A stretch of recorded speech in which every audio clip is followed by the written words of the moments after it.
Welcome to Go Live TV, the future in your hands. The only multicultural IPTV station that brings communities together. Over 2.7 million people have already watched.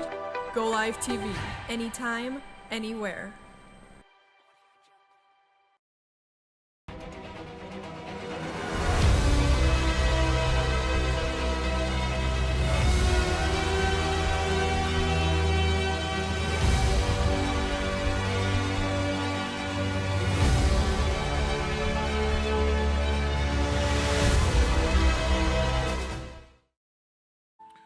Bonjour bien-aimés frères et sœurs, bon après-midi chez vous, ou bonsoir, selon le temps qu'il est, de là où vous connectez pour notre émission. Sa promesse aujourd'hui, qui est une émission de l'Assemblée Nouvelle Alliance, et nous rendons grâce à l'Éternel pour cela, pour son amour et sa bonté. Je vous salue encore une fois et avant même que nous puissions commencer, j'aimerais déjà vous prier de prendre le temps là où vous êtes, de partager le lien, d'inviter quelqu'un. C'est juste quelques 30 minutes de partage de la parole de Dieu, d'édification et des fois des prières ou d'entretien, dépendamment de ce que le Seigneur nous met au cœur de pouvoir faire. Alors, cet après-midi, nous voulons commencer un sujet que nous allons pouvoir partager dans une partie aujourd'hui et dans les jours qui viennent. Mais avant cela, j'aimerais vous prier d'abord que nous puissions nous incliner en prière et recommander ces quelques 30 minutes que nous allons passer ensemble dans la présence de Dieu. Prions. Notre Père et notre Dieu, je rends gloire à ton nom ce soir et je te bénis. Je te dis merci parce que tu nous aimes, tu nous donnes le temps, tu nous donnes le souffle, tu nous donnes la grâce et la paix, ô Dieu, de nous confier en toi, Seigneur, la confiance, ô Dieu, de continuer et de nous accrocher davantage à ta grâce. Seigneur, bénis ce temps. Je me remets entre tes mains, Père Céleste, pour cette charge que, ô Dieu fidèle, dans ta grâce, tu m'as donnée, de pouvoir partager, ô Dieu fidèle, Seigneur, ta parole avec tes enfants, Seigneur, de partout en ces moments.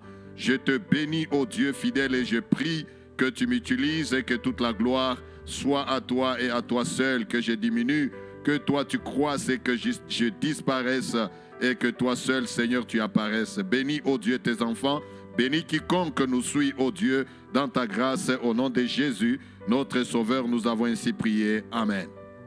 Alors, encore une fois, vous êtes les bienvenus à notre émission. Partagez encore en cet instant afin que quelqu'un d'autre puisse aussi bénéficier de ces moments. Nous allons lire un texte. Mais avant cela, j'aimerais déjà nous annoncer notre sujet sur lequel nous allons nous entretenir durant cette période pendant quelques 2 autres ou 3 semaines qui vont suivre. C'est un sujet qui sort un peu de l'ordinaire. Je l'ai tout simplement intitulé ou je l'ai appelé comme sous forme d'une question ou des questions auxquelles nous allons répondre.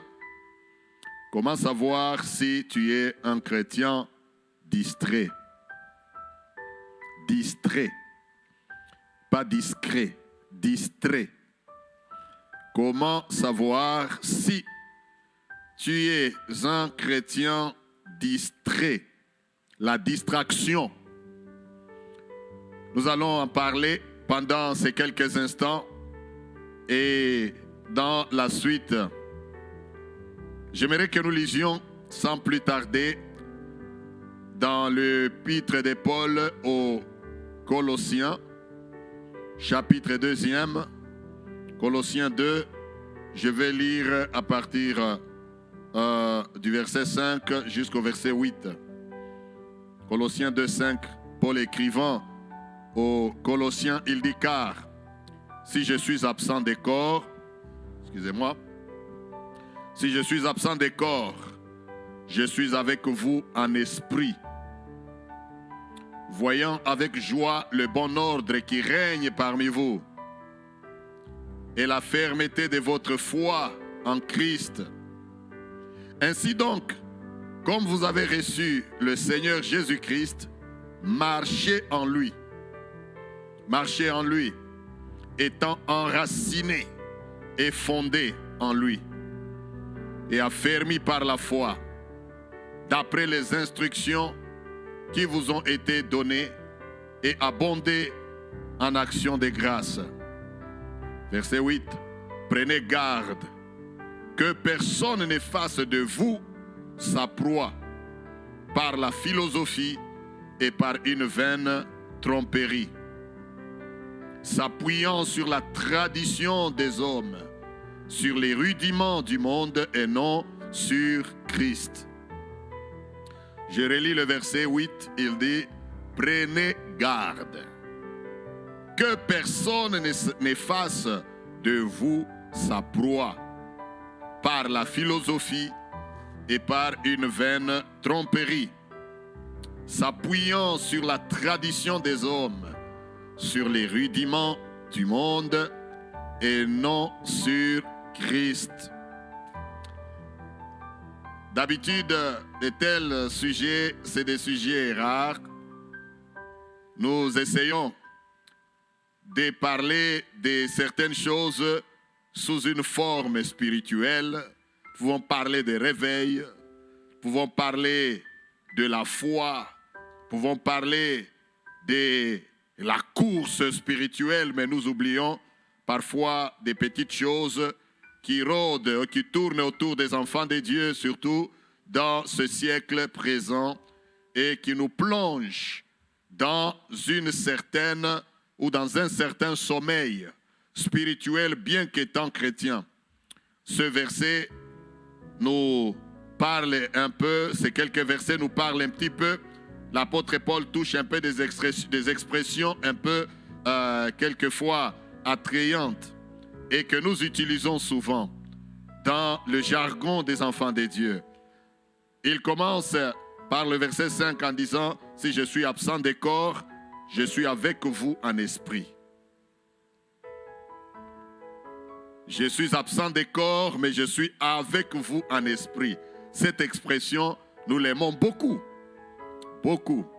Et nous l'utilisons pour la plupart des fois, être en esprit avec vous. Même dans le temps où les choses marchent normalement, vous allez trouver des enfants de Dieu qui vous disent, il n'est pas venu à l'église, mais il vous dit, je suis avec vous en esprit. C'est d'ici que l'on tire cette expression. L'apôtre Paul disait sincèrement et réellement et selon sa capacité spirituelle qu'il pouvait être avec les enfants de Dieu, bien qu'étant absent des corps, mais présent d'esprit. Ce n'est pas de la magie, ce n'est pas de la sorcellerie, ce n'était pas, je ne sais pas moi, de la, comment on appelle, l'art de sortir du corps. Non, mais c'était tout simplement, n'est-ce pas, la vérité spirituelle pour dire qu'il était d'union, qu'il était uni avec eux en esprit dans ce qu'ils étaient en train de dire ou de faire, dans ce qu'ils étaient en train de traverser ou de passer, ces chrétiens colossiens. Parce qu'il dit, il avait déjà appris qu'il y avait un bon ordre qui régnait parmi eux. Paul le savait. Le Saint-Esprit dont nous venions de célébrer sa venue ou sa descente permanente sur la terre il y a 2 jours, eh bien, le Saint-Esprit pouvait lui révéler. Vous savez, l'Esprit de Dieu est tellement bon. L'Esprit de Dieu, j'enseignais dernièrement sur le Saint-Esprit disant, il est appelé aussi vent, il est appelé souffle, le souffle de Dieu, et aussi vent parce qu'il a la capacité et la possibilité de nous amener des choses lointaines jusque là où nous sommes. Il a aussi la capacité de prendre ou de faire voyager quelqu'un en esprit de là où il est et l'amener plus loin qu'il ne pouvait imaginer par des transports d'allégresse. Il le fit avec Philippe. Il le prit et il l'amena sur le chemin d'Azote, qui l'unique Éthiopien qui retournait en Éthiopie dans son pays. Philippe l'évangéliste, pris par le Saint-Esprit, il l'amena jusque sur le chemin de Gaza, là où était l'eunuque éthiopien, en esprit, mais en vérité, en réalité, physiquement. Et quand il fit la mission, le Saint-Esprit l'enleva encore et l'amena. C'est possible, ça s'est fait. Même dans le 20e ou 21e siècle, il y a des gens qui ont cette grâce et tout dépend de chacun qui marche avec Dieu de la manière que Dieu peut l'utiliser. Mais là n'est pas notre sujet.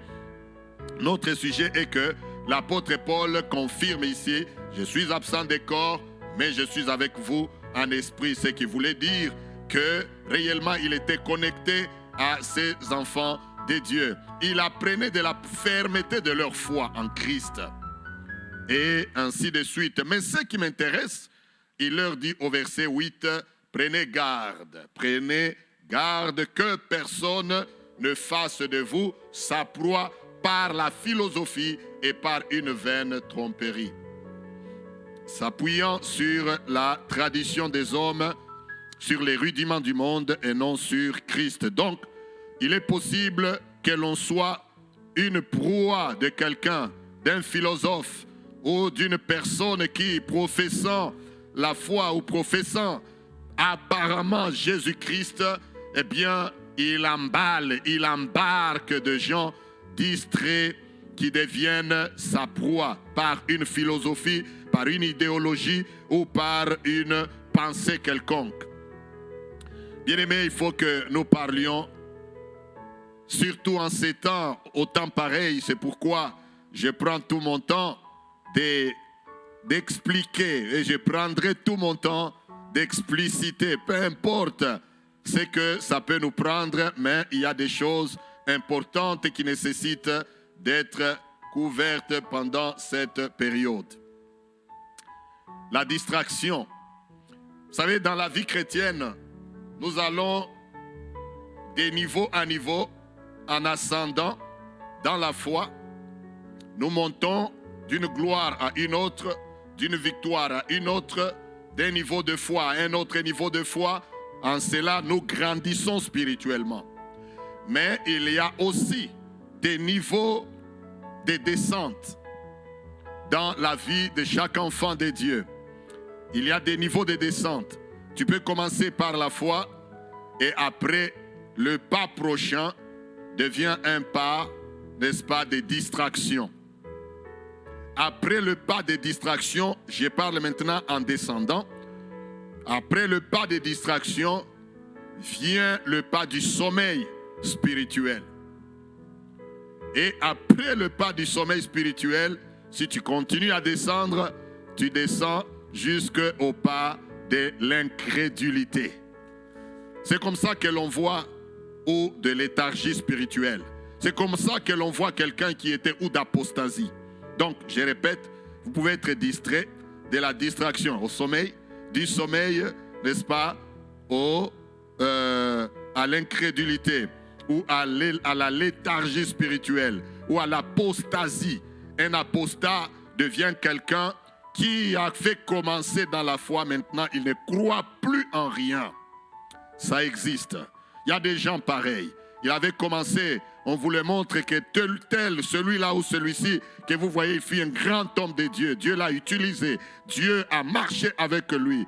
Mais du niveau où on vous montre où il était à là où il est, vous vous dites, qu'est-ce qui est arrivé? Qu'est-ce qui s'est passé? C'est la raison pour laquelle, par la grâce de Dieu, Dieu nous soutient et nous enseignons les concepts ou les conseils de Dieu dans tous les sens et dans tous les angles. Nous ne pouvons pas qu'enseigner les miracles, nous ne pouvons pas qu'enseigner la guérison, nous ne pouvons pas enseigner que la foi. Mais il faut que nous enseignions aussi aux enfants de Dieu de faire attention de là où nous sommes, afin que, comme l'apôtre Paul dit, que nous prenions garde que personne, alors personne, ne fasse de toi sa proie. La foi que nous avons, la foi que nous professons a coûté tellement cher à notre Seigneur Jésus-Christ qu'il faut que nous parvenions, n'est-ce pas, jusqu'au salut, n'est-ce pas, pour dans son étape finale.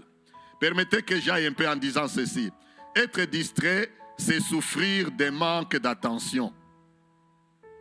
Soi-même. Quand tu es distrait dans la vie, c'est que tu as en toi un manque d'attention aux choses qui se passent et qui se font. Tu es distrait. Tu ne fais pas attention aux choses qui se passent. Aujourd'hui, je dirais, être distrait, c'est... On peut s'appeler chrétien, mais distrait, on ne sait pas l'heure qu'il fait. On ne sait pas le temps que nous traversons. On ne sait pas ce que le monde, là où le monde est en train d'aller. On est distrait, on pense que tout est normal. On est distrait, on ne fait pas attention aux signes des temps. On est distrait, on ne sait pas d'où on vient, où on est et où on va. On est distrait, même quand il y a des grandes informations telles que nous avons vu récemment. Israël, il y a une semaine ou 2 semaines, est en pleine guerre avec la Palestine. Pour quelqu'un, c'est juste une information normale. Israël est en guerre. Il y en a qui se mettent à condamner Israël. Il y en a qui parlent mal du peuple juif, etc. Mais ils oublient de regarder toutes ces informations par rapport aux Écritures, par rapport à la vérité. Dieu nous faisant grâce, dans le temps à venir, nous ne manquerons pas d'élaborer aussi si nous touchons, n'est-ce pas, au temps de la fin, non pas dans cet enseignement, mais dans les jours qui viendront. Le Seigneur le permettra, nous toucherons un peu à certaines spécialités de ces peuples d'Israël. Mais je veux dire que quelqu'un qui est distrait, il voit toutes ces choses, pour lui ou pour elle, c'est normal.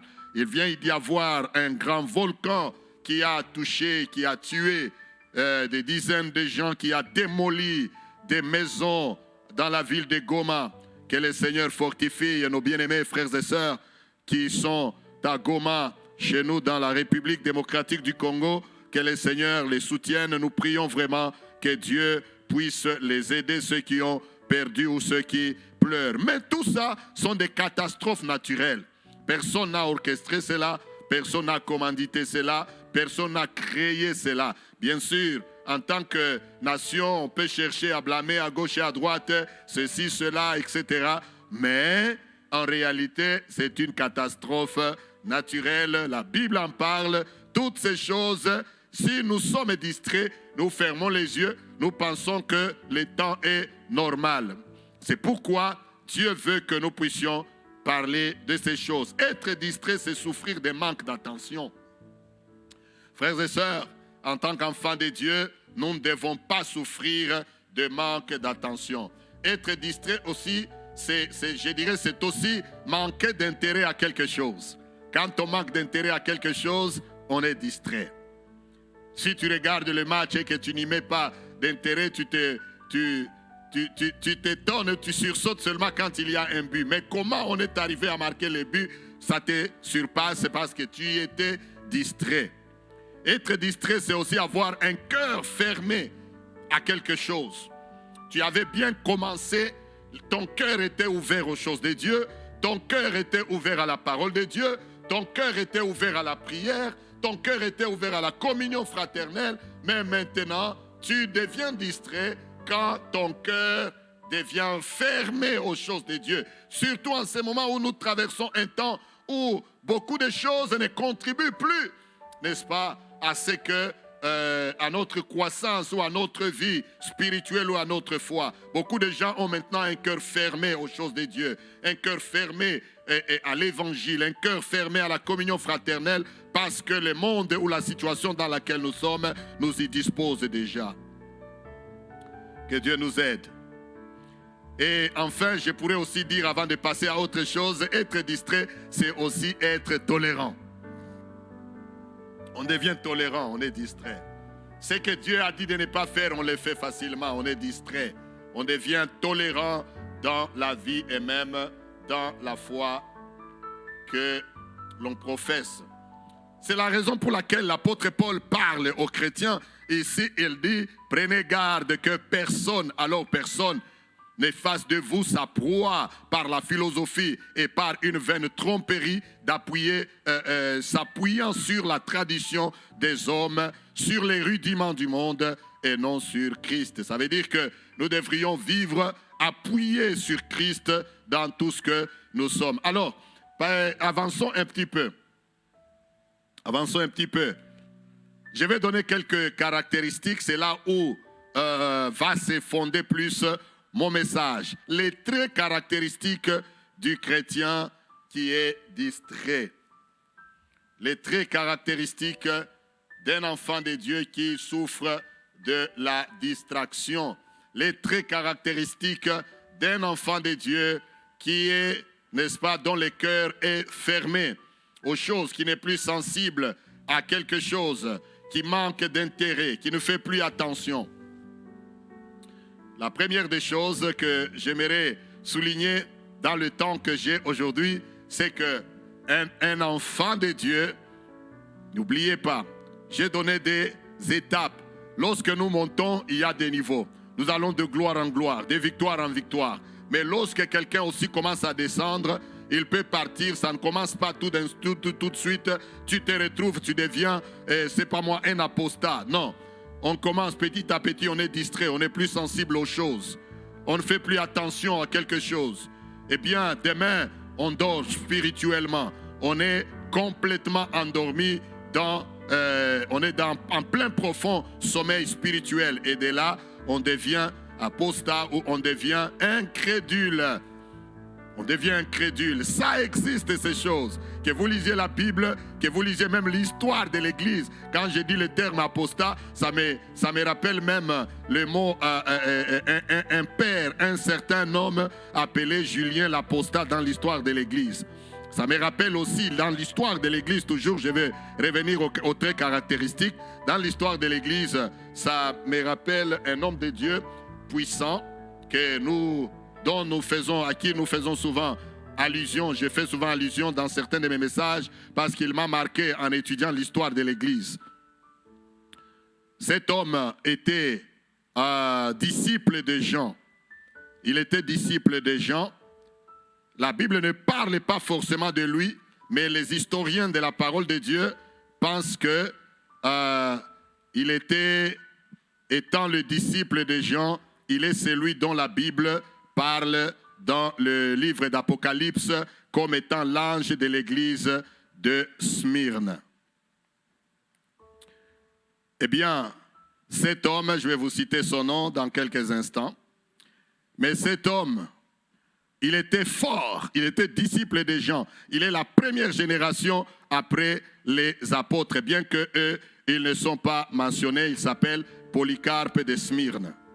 Cet homme, Polycarpe de Smyrne, fut disciple de Jean et il fut évêque de l'église de Smyrne et il fut le dirigeant après la mort de Jean parce que l'église de Smyrne, selon l'histoire, était fondée par Jean l'apôtre et il l'établit, lui, n'est-ce pas, comme pasteur de cette église. C'est pourquoi j'ai dit, lorsque vous lisez l'histoire de cette église d'Asie, on dit écrit donc à l'ange de l'église de Smyrne. C'est probablement, on ne confirme pas, mais on dit probablement c'est lui, Polycarpe de Smyrne. Il est l'homme que lorsque tout le monde se mettait à adorer l'empereur romain, lui il refusa. On le menaça de les brûler vifs.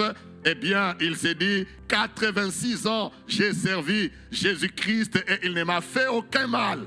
Il ne m'a fait aucun mal. Et vous me forcez aujourd'hui de le renier. Je ne le ferai pas. On a dit, on va te brûler. Il dit, vous pouvez me brûler dans votre feu qui, après que vous m'ayez brûlé, votre feu s'éteindra après un temps. Mais vous, quand le jugement viendra, Dieu vous mettra dans un feu qui ne s'éteindra jamais.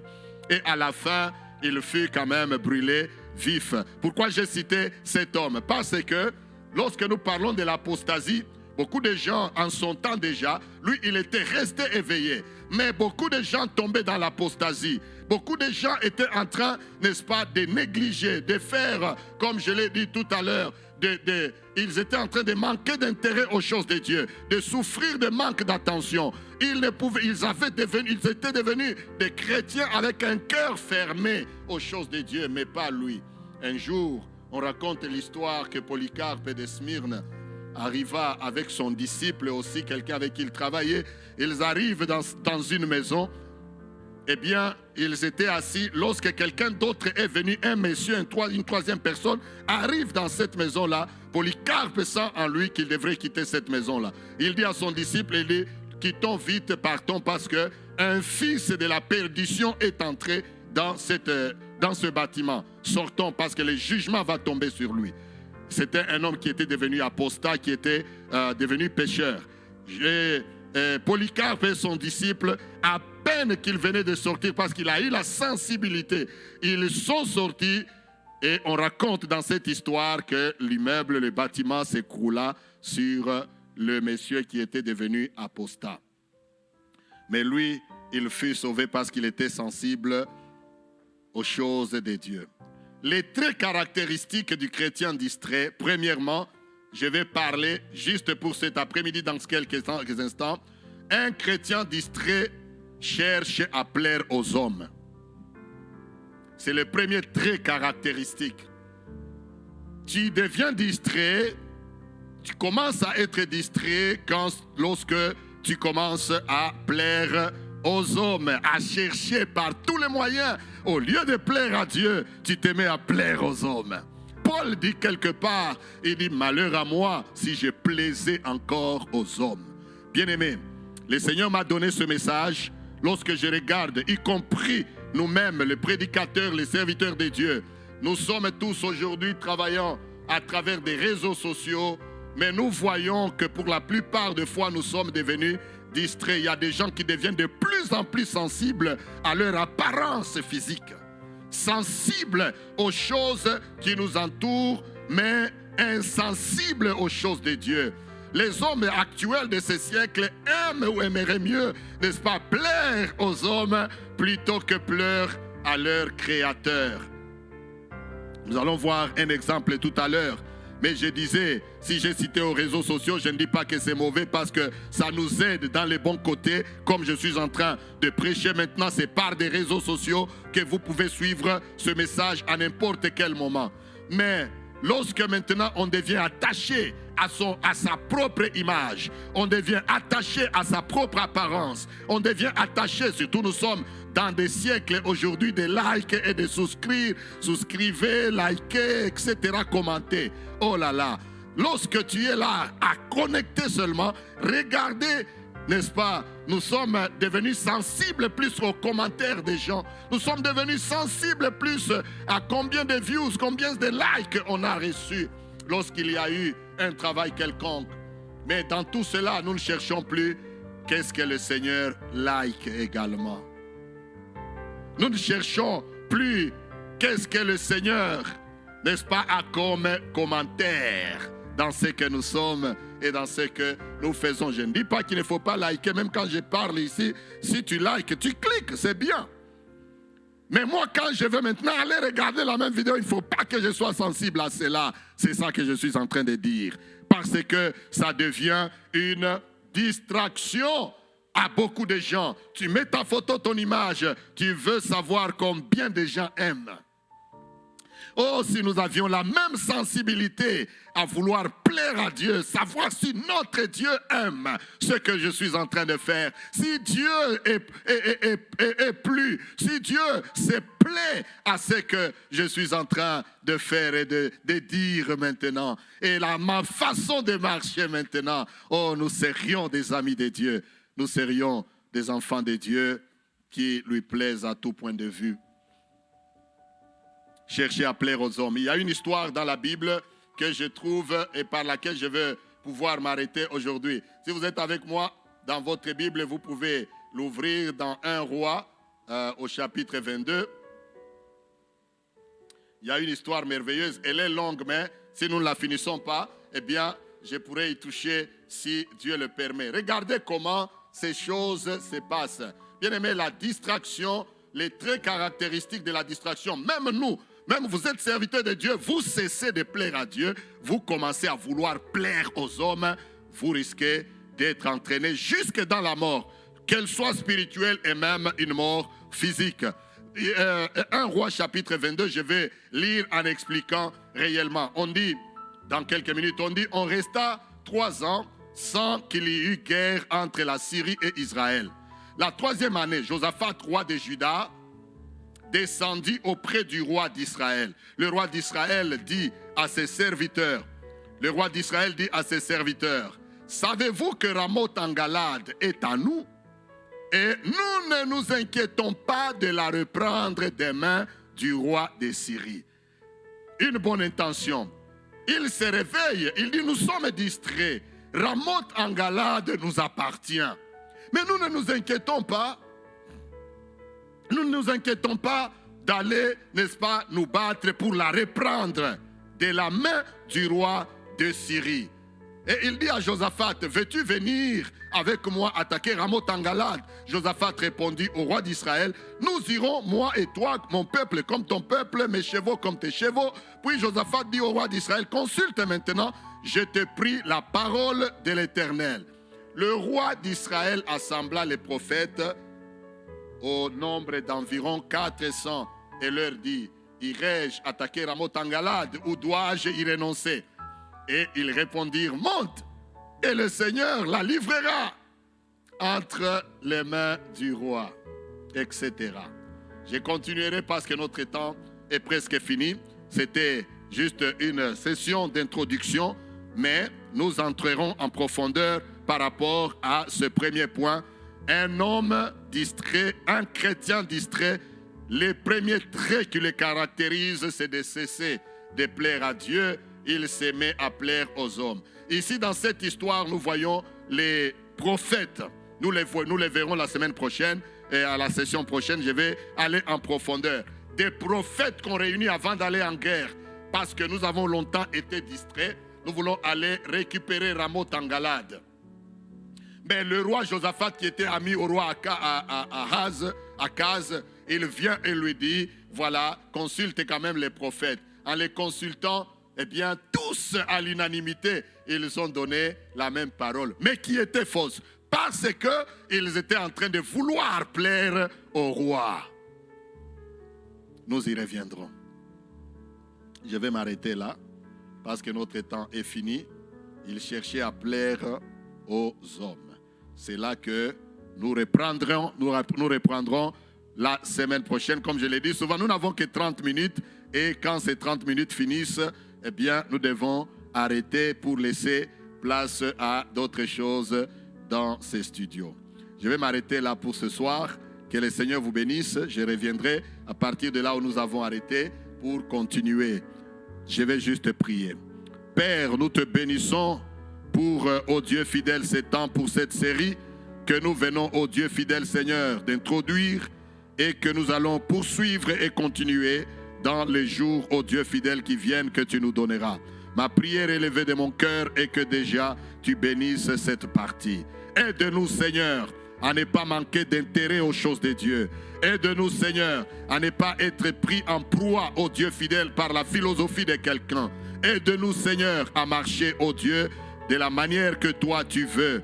Que nous soyons, ô Dieu fidèle, là où les autres frères sont, en chair ou en esprit, mais que dans toutes les façons, ô Dieu, tu nous aides. Même ceux-là qui nous ont suivis ou qui nous suivront, ô Père éternel, dans les jours qui viennent, que ta grâce nous aide afin que nous restions des chrétiens, ô Dieu fidèle, montants, des chrétiens qui connaissent l'ascension et non pas des chrétiens descendants. Seigneur, fais-nous grâce et bénis chacun au nom de Jésus, notre Seigneur et Sauveur, que j'ai ainsi prié. Toi qui n'as pas encore accepté Jésus dans ta vie, eh bien, je pourrais déjà dire que toi, tu n'es même pas distrait, mais tu es perdu. Eh bien, fais cette prière avec moi. Seigneur Jésus, je te reçois comme sauveur dans ma vie.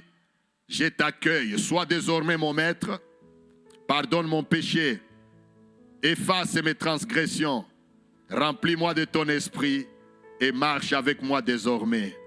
Merci Seigneur. Si tu as fait cette prière d'inviter Jésus dans ta vie, tu deviens enfant de Dieu et accroche-toi aux choses que nous disons. Ton nom est écrit dans le livre de vie. Que Dieu vous bénisse et nous nous retrouvons le mardi prochain. Bonne soirée à tous. Au revoir.